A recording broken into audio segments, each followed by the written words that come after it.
Kristo. Ako ang ilaw ng mundo at buhay ng alagad ko.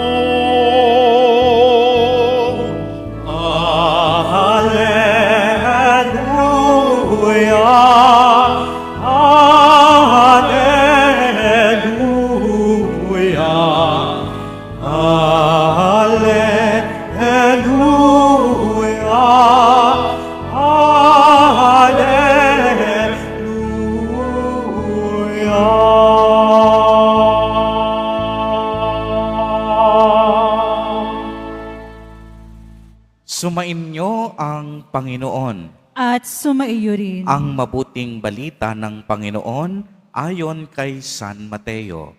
Papuri sa iyo, Panginoon.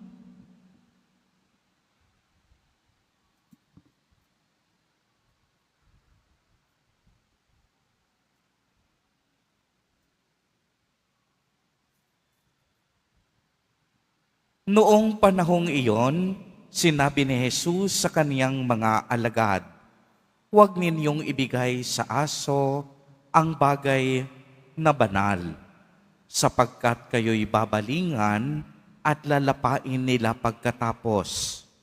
Huwag ninyong ihagi sa baboy ang inyong mga perlas, sapagkat yuyurakan lamang nila ang mga iyon. Kaya gawin ninyo sa inyong kapwa ang ibig ninyong gawin nila sa inyo. Ito ang kahulugan ng kautusan ni Moises at ng turo ng mga propeta. Pumasok kayo sa makipot na pintuan, sapagkat maluwag ang pintuan at malapad ang daan patungo sa kapahamakan, at ito ang dinaraanan ng marami. Ngunit makipot ang pintuan at makitid ang daang patungo sa buhay, at kakaunti lamang ang nakasusumpong niyon." Ang mabuting balita ng Panginoon. Pinupuri ka namin, Panginoong Hesukristo. Magsiupo po ang lahat.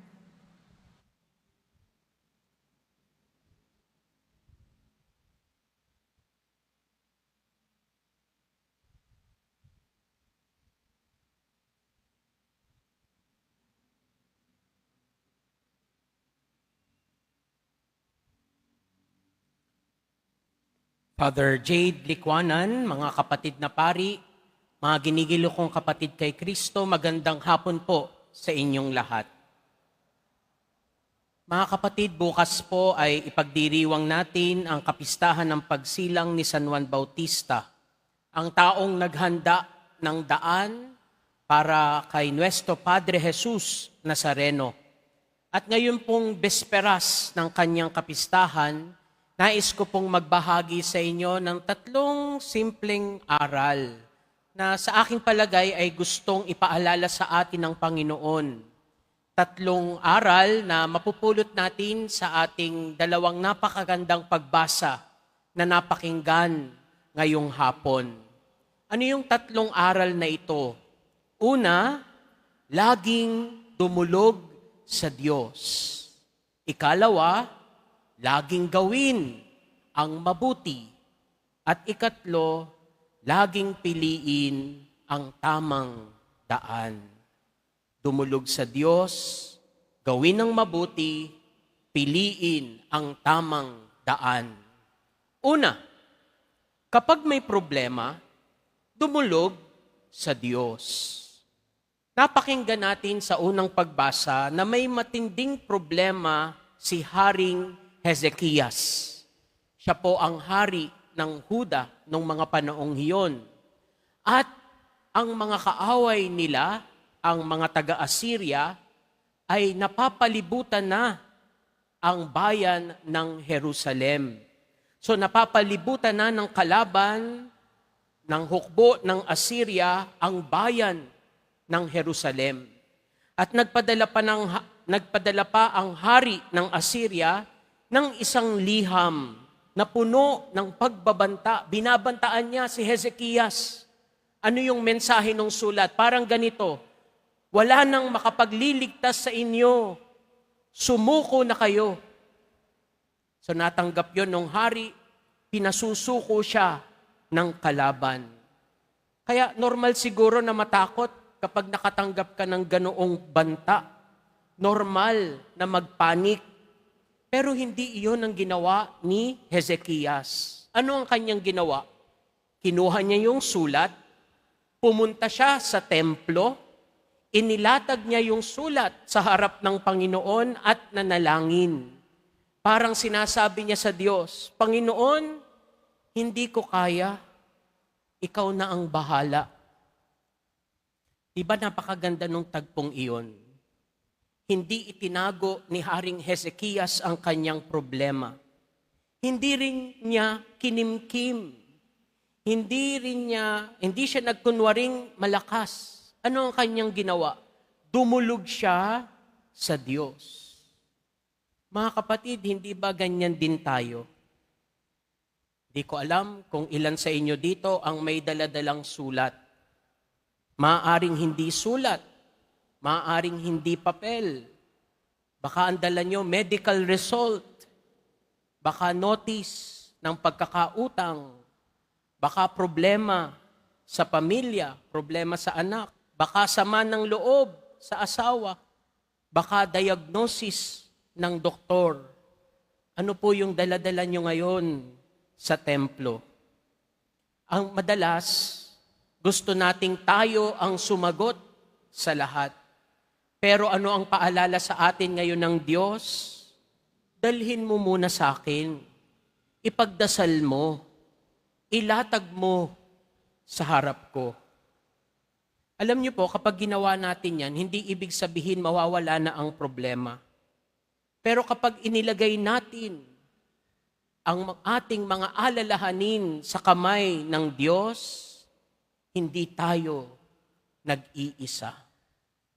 Amen po? Hindi tayo nag-iisa. Kaya dumulog sa Diyos. Ikalawa, ang ikalawang aral ay gawin ang mabuti sa kapwa. Sa ating ebanghelyo, ang sabi ng ating Panginoon, gawin ninyo sa iba ang ibig niyong gawin nila sa inyo. Simple lang, pero napakalalim. Kung ayaw mong sigawan ka, huwag kang manigaw. Kung gusto mong intindihin ka, matuto ka ring umintindi. Kung gusto mong patawarin ka, matuto ka ring magpatawad. Minsan, naghihintay tayo na mauna ang iba. Kapag bumati siya, babatiin ko. Kapag humingi siya ng tawad, saka ako magpapatawad. Pero ano ang turo ng ating Panginoong Jesus? Iba. Ano ang sabi niya? Ikaw ang maunang gumawa ng mabuti. Be the first one to love. Ikaw ang unang gumawa ng mabuti. Kaya mga kapatid, sa bahay, sa trabaho, sa social media, isipin natin lagi, kung ako ang nasa kalagayan niya, paano ko gustong tratuhin ako? Napakasimple. Pero kung lahat ng tao ay mamumuhay ng ganito, mas magiging mapayapa ang ating mga tahanan, mas magiging mapayapa ang ating komunidad, mas magiging payapa ang ating bayan. Piliing gumawa ng mabuti. Amen?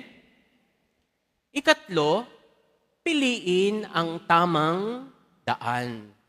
Piliin ang tamang daan. Ang sabi ni Nuestro Padre Jesus Nazareno sa ating ebanghelyo, makipot ang pintuang patungo sa buhay. Makipot ang pintuang patungo sa buhay. Pero itong daang makipot na ito ay ang tamang daan. Napakadali nating piliin yung mas madaling daan, pero hindi naman yun yung tama. So piliin ang tamang daan. Ibig sabihin, hindi laging madali ang tama. Hindi laging madali ang tama. Mas madaling gumanti kaysa magpatawad. Mas madaling magsinungaling kaysa magsabi ng totoo. Mas madaling sumagbay sa agos kaysa manindigan sa tama. Mas madaling isipin ng sarili kaysa maglingkod. Hindi laging madali ang tama. Pero dapat lagi nating piliin, gawin ang tama. Mga kapatid, si San Juan Bautista ang magandang halimbawa nito. Hindi niya pinili ang madaling daan. Hindi niya pinili ang madaling buhay. Hindi siya nakisabay sa mali. Hindi siya natakot magsabi ng katotohanan. At higit sa lahat, hindi niya inangkin ang karangalan para sa kanyang sarili. Ang lagi niyang sinasabi, hindi ako ang mahalaga. Siya, si Jesus, ang dapat dakilain. Dapat siyang tumaas. Ako na may bumaba. Kaya mga kapatid, sa bisperas ng kapistahan ng kapanganakan ng ating mahal na patron, si San Juan Bautista, tandaan natin ang tatlong bagay na ito. Kapag may problema, idulog sa Diyos. Sa pakikitungo sa iba, gawin ang mabuti. At sa ating pagpili, piliin lagi ang tamang daan. At kung minsan ay tila mahirap ang daan, huwag tayong matakot. Hindi tayo naglalakad ng mag-isa. Kasama natin ang ating Panginoong Jesus. Ginagabayan tayo ni San Juan Bautista. Pinalalakas ang ating loob ng mahal na Birhen. Sila ang magdadala sa atin tungo sa kaganapan ng buhay. Amen.